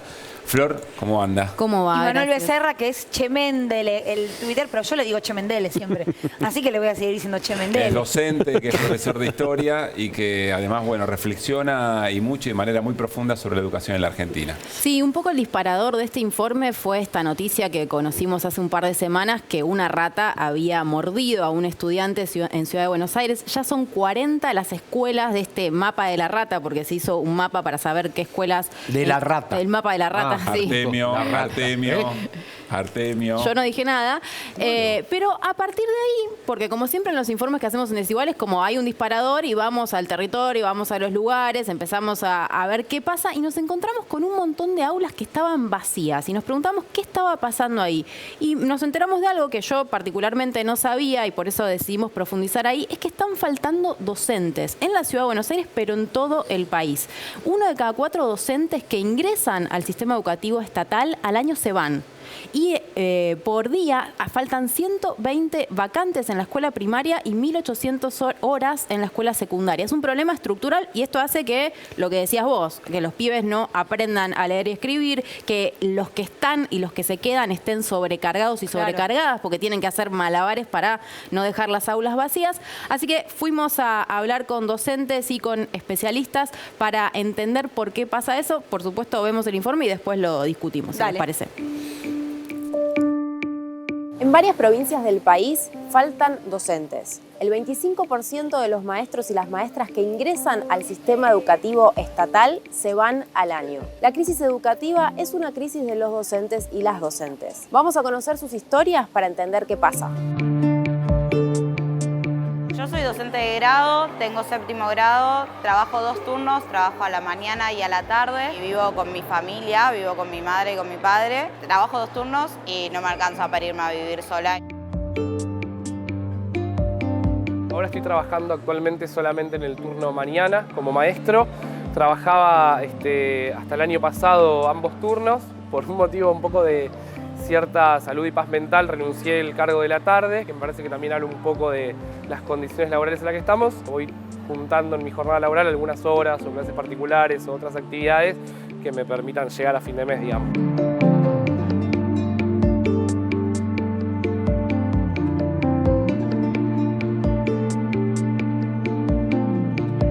Acá son 2 grados por turno, entonces en total tengo 4 grados, sé aproximadamente 30 alumnos cada uno, tengo como 120 trabajos para corregir que me llevo a casa, no me alcanza el tiempo acá para hacerlo, yo voy con mi mochila paseando por todos lados, trabajos que en algún momento me tengo que poner a corregir.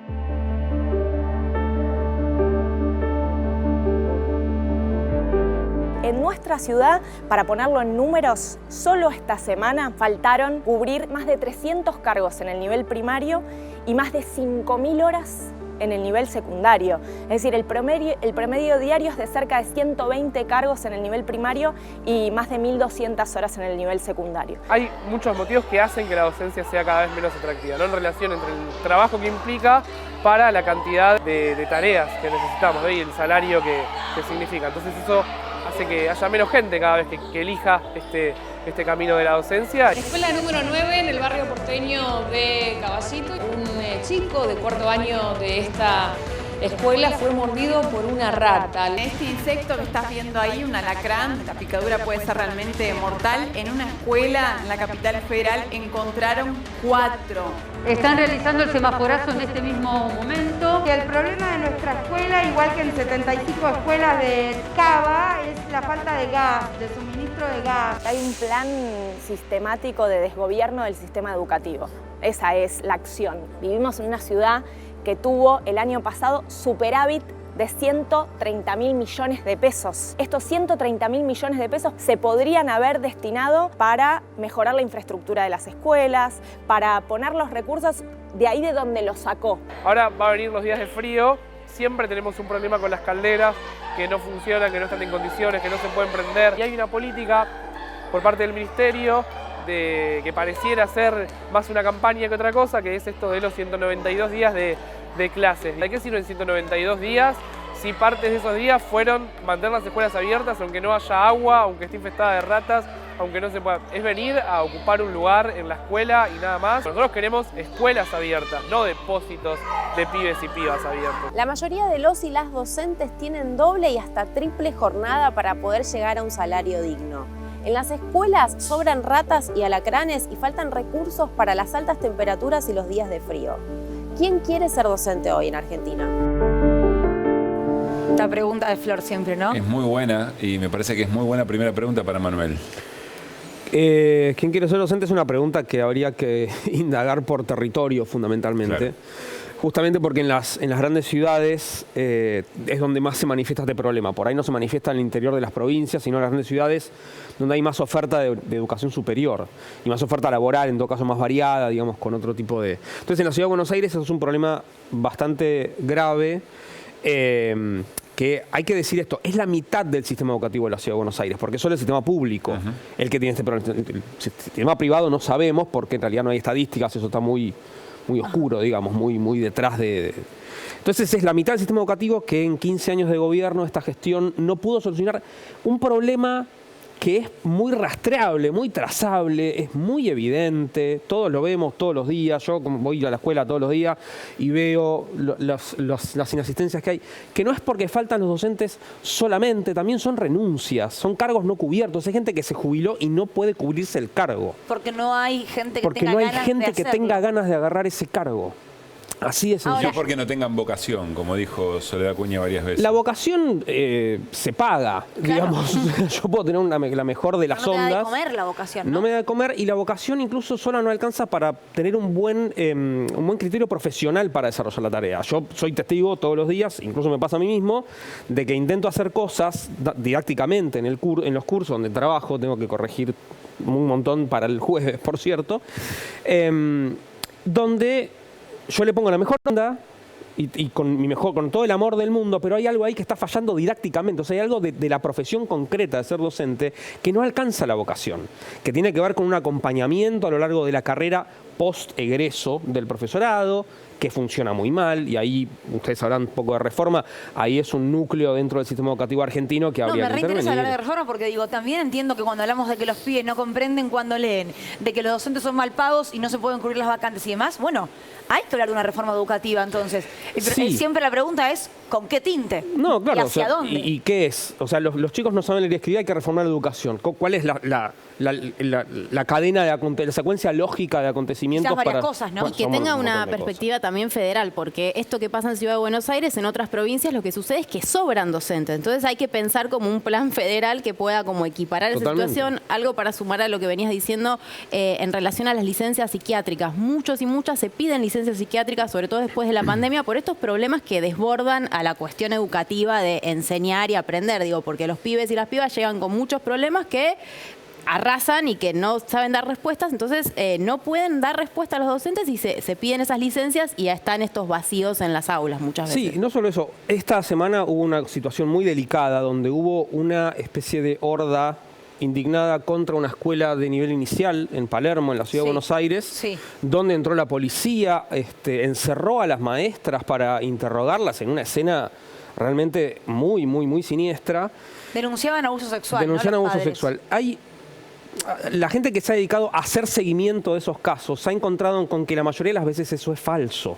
Si hay un caso de abuso sexual que tiene lugar, por supuesto, en una escuela, eso tiene que tener una sanción ejemplar siempre en todos los casos. Ahora, hay un montón de situaciones en las cuales es confuso que haya existido esa situación, no queda claro y finalmente resulta que no fue así y en el medio capaz hay gente sumariada, hay gente que hizo un trabajo, hay gente que pidió licencia psiquiátrica, hay gente que renunció porque dice yo no voy a tolerar esta situación cuando yo lo que quería era enseñarle a los chicos a relacionarse con otros chicos y con sus pares, a conocer el mundo, a conocer los materiales, digo, en el nivel inicial, a aprender los primeros rudimentos de alfabetización. Ahora, yo no pensaba que esto me iba a llevar a ser víctima de una hoguera. Digo. Manuel, ¿qué es lo que está faltando? Porque es hasta lógica y comprensible la preocupación de las familias cuando observan que 1 de cada 3 pibes y pibas comprende texto. Este fue algo que vimos en la última semana en todos los canales, digamos, sin mucho análisis de contexto. Pero la preocupación de las familias es absolutamente lógica. ¿Qué es lo que está fallando con conectar con estos contextos que no se escuchan? Porque en general lo único que escuchamos es hay que darle pelea a los sindicatos para mejorar la educación o los docentes tienen que ser mejores formados. Sí. Lo primero que se contesta a eso es para que los chicos sepan leer y escribir tiene que haber maestros en las escuelas. Si no hay maestros en las escuelas, ¿quién les va a enseñar a leer y escribir? Esto también, entre paréntesis, respecto de esas reformas que dicen, bueno, ponemos voluntarios en la escuela. Bueno, no, tiene que haber maestros en las escuelas que enseñan a leer y escribir. Si no hay maestros, los pibes no van a saber leer y escribir. Esta es una preocupación real.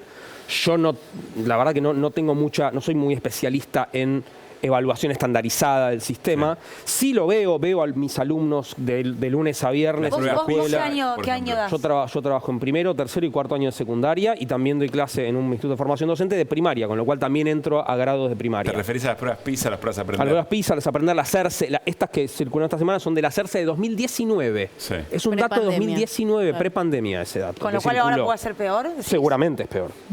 Pero lo que quiero decir es, circuló de 2019, cuando las Aprender hay datos más nuevos, bueno, pero vamos a dejar eso de lado.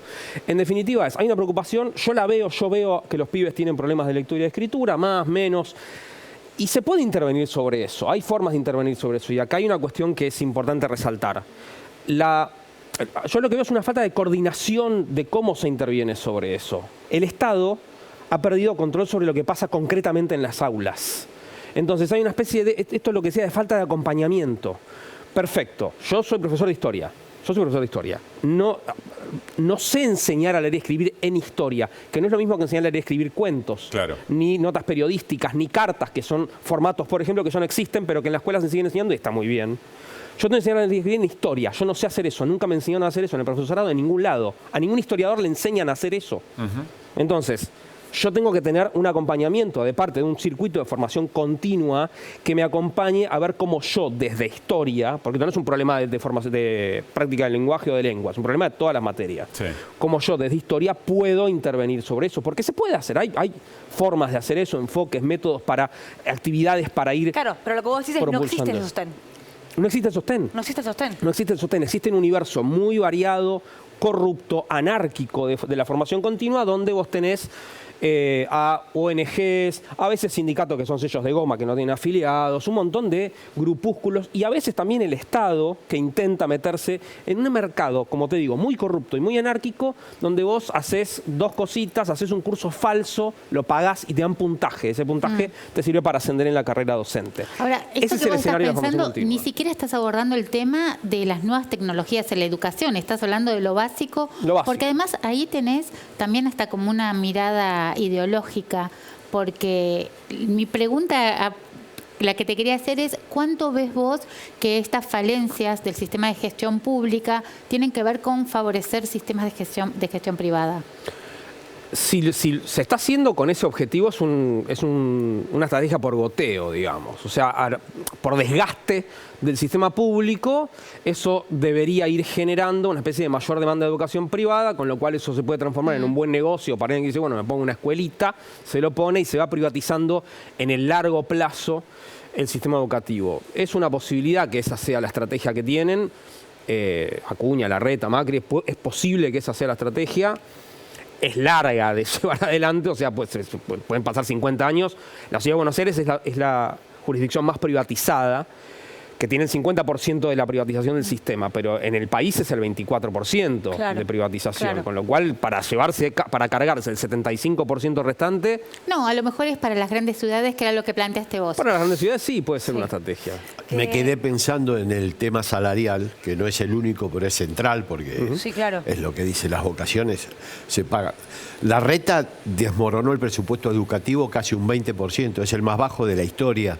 Pasa lo mismo, parece que es un modus operandi de Cambiemos, porque pasa lo mismo en Mendoza, pasa lo mismo en Jujuy, salarios a la baja de manera drástica. No sé si eso se observa de manera clara, además del tema infraestructura. La Ciudad de Buenos Aires está dentro de las peores pagas. El más bajo de la historia, el 20% abajo, y habla de ese es el presupuesto educativo. Ahora, de la nueva educación. En términos del presupuesto que maneja la Ciudad de Buenos Aires, aún habiendo hecho una baja del presupuesto sobre la torta del total, podría tener sueldos altos, pero tampoco los tiene. Como dice Florencia, la Ciudad de Buenos Aires es una de las jurisdicciones que menos paga en relación al costo de vida. O sea, a un docente, a mí en la Ciudad de Buenos Aires, el sueldo me alcanza para mucho menos que lo que alcanza el sueldo a un docente de Formosa o de Jujuy. Porque es más caro vivir en Buenos Aires. Porque es más caro vivir en Buenos Aires, entonces el salario... tenemos que cerrar, así que Flor, gracias y gracias Manuel, fue un placerazo charlar con vos. Les recomiendo para complementar el informe una nota que salió en Anfibia que pregunta justamente quién quiere ser docente, que la escribió la colega Solana Camaño, así que también para seguir este tema. Y yo recuerdo que en este mismo contexto mañana hay paro docente en la ciudad de Buenos Aires con un acatamiento realmente altísimo, por estas razones. Sí, hacemos un corte, pero al regreso vamos a estar en vivo nuevamente en Jujuy, en La Rioja y en Misiones, iba a decir Mendoza. Ahí estamos viendo a los colegas con los que vamos a hablar en instantes nada más. Ya venimos.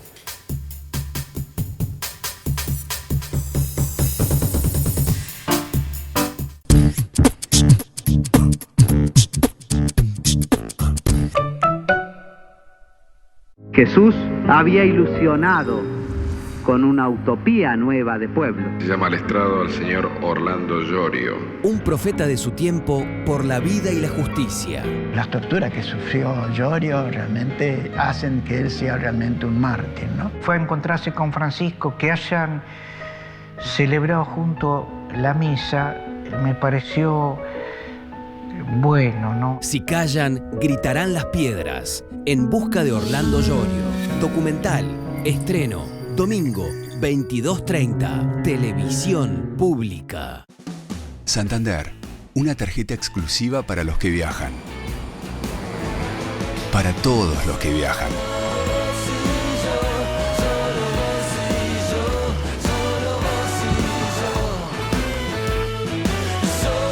Una tarjeta para todo el mundo. Pedí la tuya. Pedí la del Santander.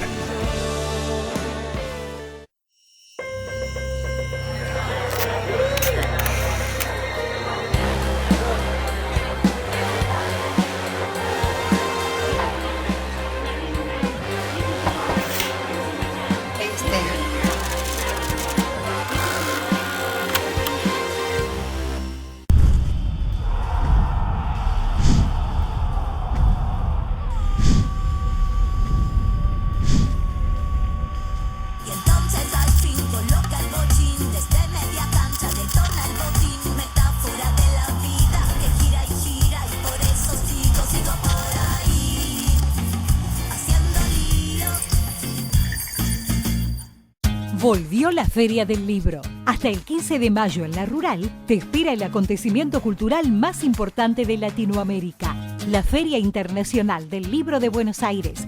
Toda la información en www.el-delmediolibro.org.ar.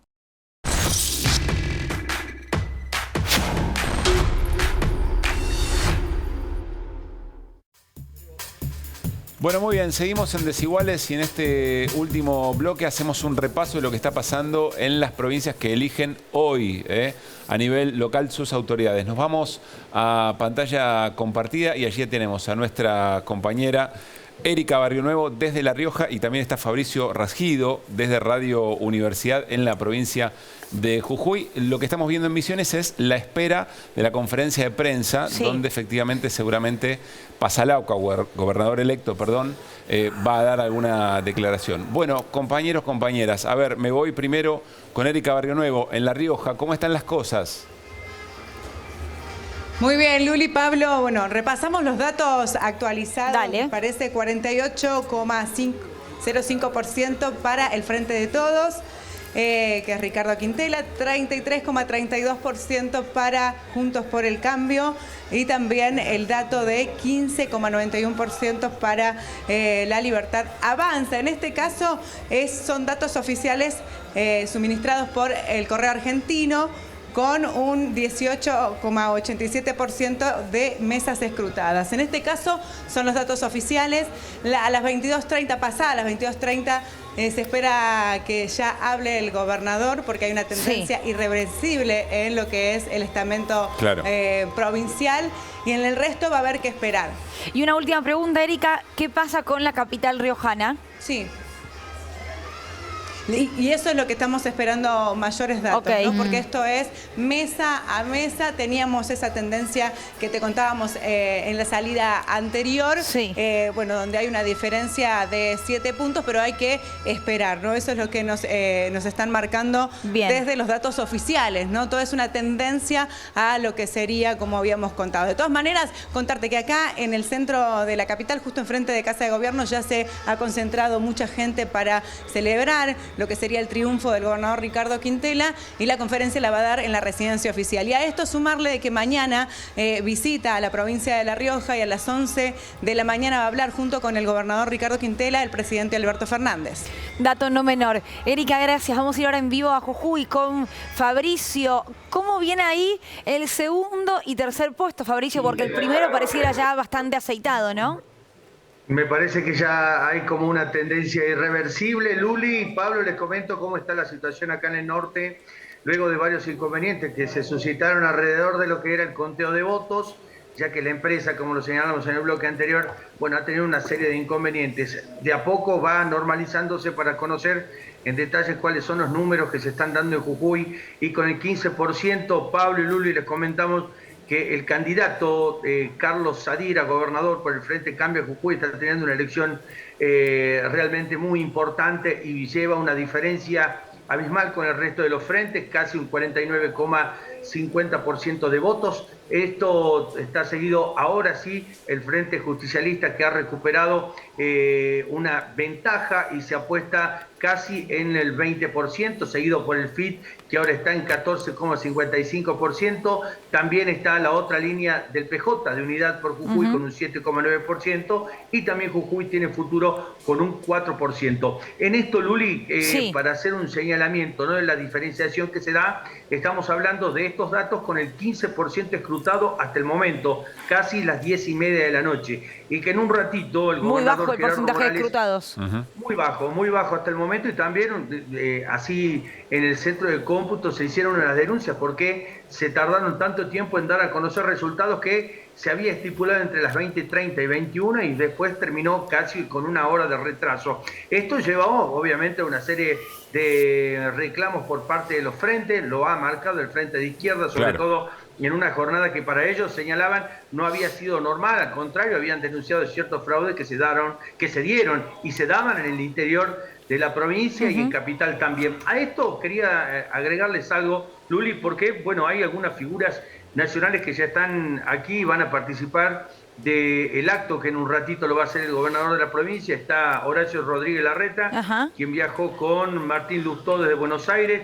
Ya se encuentra en el Hotel Altos de la Viña, acá de Jujuy, donde se encuentra el búnker del radicalismo y del Frente Cambia Jujuy. Y por el lado del FIT, hace ratito también dio una conferencia de prensa Miriam Bregman, precandidata también a la presidencia por el FIT, que justamente acompañó a sus candidatos en la provincia. Con estos resultados, hablando del Frente Cambia Jujuy de Morales y Sadir, el Frente Justicialista con Rivarola y el FIT de Alejandro Vilca ya tienen asegurados con este 15% unos escaños dentro de lo que será la conformación de la legislatura, con los 24 diputados que están en pugna en estos momentos y casi con una tendencia que va en ascenso y los porcentajes que seguramente se van a mantener con una variación no más de 5 a 6 puntos. Bien, Fabricio, gran trabajo. Muchas gracias por este trabajo compartido, esta cobertura compartida. Un gran abrazo. Estamos viendo, por otra parte, lo que Fabricio nos estaba diciendo, digamos, ¿no? Allí en el búnker o en el centro de campaña de Cambia Jujuy, la presencia de Mario Negri, entre otros y otras. Sí, perdón, ahí está, mira, están todos. Está Burjaile por Formosa, bueno, estaba Larreta. Digo, nacionalización total. Así es. Total. De esta diferencia muy amplia que ha obtenido el candidato de Morales Sadir en la provincia de Jujuy, y vamos a ver qué es lo que pasa con ese segundo puesto. Aparentemente Rivarola, el candidato de uno de los frentes del peronismo, en el segundo lugar. Agradecemos a Fabricio Ragido de Radio Universidad, estábamos hablando con él recién desde Jujuy, a Erika Barrio Nuevo de Canal 9 de La Rioja, también a Guillermo Mejías y a César Mizuki y todo el personal de Canal 9 de La Rioja y de Canal 12 de Posadas. Le agradecemos, por supuesto, a Yamila Foleto, a Carlos Posinoc, a Juan Sichowski y a todo el personal también allí de Canal 12 de Posadas. Como decía, esto es posible gracias al trabajo del Consejo Federal, de todos los canales que forman la televisión pública a lo largo y ancho de la Argentina. Muy bien, un gran abrazo para ellos y para ellas. Bueno, nos vamos, Gaby, Artemio. Más o menos lo que prefigurábamos en el comienzo del programa, ¿no? Nos falta el dato de la participación, pero hay que esperar más carga y saber efectivamente cómo funcionó en cada distrito. Y la ciudad capital de la provincia de La Rioja, a ver si se da el pasa cambio, ahí? ¿no? Bueno, domingo que viene hay 5 elecciones a nivel nacional, mega domingo electoral. Y una de ellas, la provincia de Tucumán, que ahí sí es importante en términos de lo que implica para la nacional, ¿no? Sí, y lo que implica para la nacional, por supuesto, además eso. Y Milei, además, en Tierra del Fuego también, Milei con una candidata bastante fuerte. Bueno, nos reencontramos mañana, Gozo Caruso. 9 de la noche. 9 de la noche. Que tengan buen fin de domingo. Lindo la semana que viene.